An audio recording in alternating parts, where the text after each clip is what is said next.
ხუჭნათლავის ლორწოვანი გარსის ანთება. გამომწვევი მიზეზი შეიძლება იყოს სხვადასხვა: ბაქტერიები, სხვადასხვა სახის ინტოქსიკაციები, ვირუსები და მექანიკური დაზიანება. ჩვენ უფრო ვრცლად ეხა ვისაუბრებთ ვირუსულ ენტერიტზე, რომელიც ძაღლებში გვხვდება ორი სახით: პარვოვირუსული და კორონავირუსული ენტერიტი. ენტეროვირუსით ავადდებიან ყველა ჯიშის ძაღლები, განსაკუთრებით ლეკვები და ახალგაზრდა ძაღლები.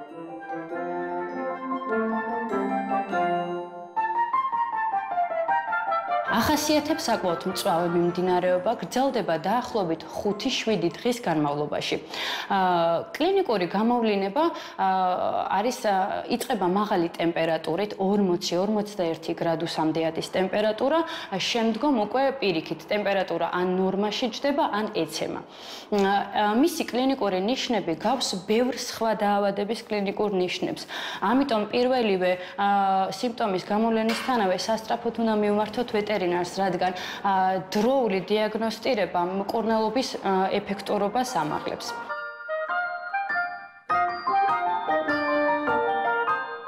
გარემოში ვირუსი ვრცელდება ვირუს მატარებელი ან დაინფიცირებული ცხოველის მიერ, რომელიც ვირუსს გამოყოფს ამონაღებთან და ფეკალთან ერთად, ხოლო ჯამსელი ცხოველის დაინფიცირება ხდება ან უშუალოდ დაავადებულ ცხოველთან კონტაქტით, ან დაინფიცირებულ ნივთებთან ახლო შეხებით.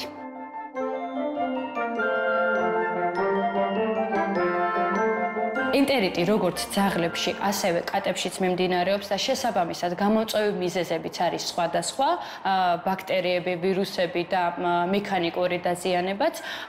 კატების შემთხვევაში არსებობს კორონავირუსული ინფექციები, ოღონდ რომლებიც ძაღლებისთვის და კატებისთვის არის სხვადასხვა, ასევე პანეიკოპენია, რომელსაც კატის ჭირცაც უწოდებენ, ესეც საკმაოდ მწვავედ მიმდინარეობს, ახასიათებს ღებინება, ჰემორაგიული ფაღარათი, უმადობა, დეჰიდრატაცია და შესაბამისად ესეც საჭიროებს აუცილებლად დროულ დიაგნოსტირებას და კლინიკაში მკურნალობას.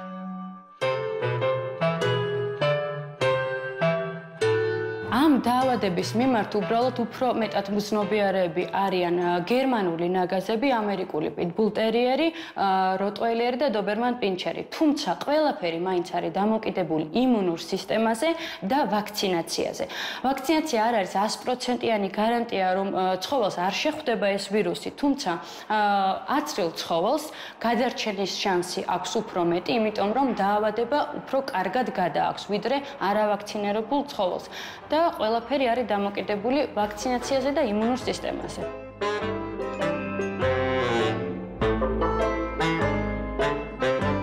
განსაკუთრებით მნიშვნელოვანი არის დროული ვაქცინაცია. ლეკვი, როდესაც ხდება თვე-ნახევრის, უნდა უკვე იყოს დამუშავებული ჰელმინთებზე და უნდა დავიწყოთ ზუსტად ამასაკიდან ვაქცინაცია და ლეკვობაში, როდესაც სრულდება უკვე ეს ვაქცინაცია, შემდგომ უკვე წელიწადში ერთხელ რევაქცინაცია არის აუცილებელი, რომ თავიდან ავირიდოთ არა მარტო ენტეროვირუსი, სხვა ის ვირუსები, რომლებიც შედის ამ ვაქცინებში. კატების ვაქცინაციაც შესაბამისი ასაკიდან იწყება, ამ შემთხვევაში იწყება 2 თვე-ნახევარი 3 თვიდან და უკნოტობაში, როდესაც სრულდება ვაქცინაცია, რევაქცინაცია წელიწადში ერთხელ უნდა გაკეთდეს.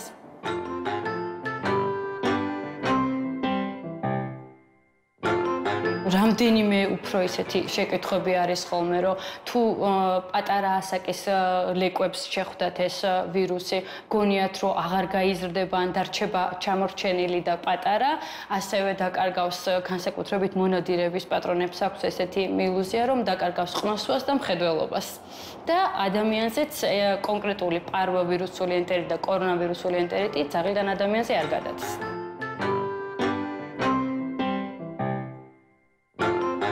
იმდენად მწვავე მიმდინარეობა ახასიათებს ვირუსს და საკმაოდ მაღალი არის ლეტალობა. ასევე მკურნალობის ეფექტურობა დამოკიდებული არის რამდენად სწრაფად დიაგნოსტირდება. შესაბამისად, სახლის პირობებში საკმაოდ სარისკოა, დალოდებაც სარისკოა და მკურნალობაც. ამ დროს ცხოველი არის დეჰიდრირებული, აქვს ღებინება, ჰემორაგიული ფაღარათი, კარგავს სითხეს, მოწყენილი არ ჭამს და ასეთ შემთხვევაში ინტრავენური ინფუზიოთერაპია არის მნიშვნელოვანი. შესაბამისად, გადასხმების გულისხმობთ, შესაბამისად, გადასხმების გაკეთება სახლში არ შეიძლება, ის უნდა გააკეთოს ვეტერინარმა, აუცილებლად კლინიკაში. ამიტომ სახლში მკურნალობა არ არის სწორი.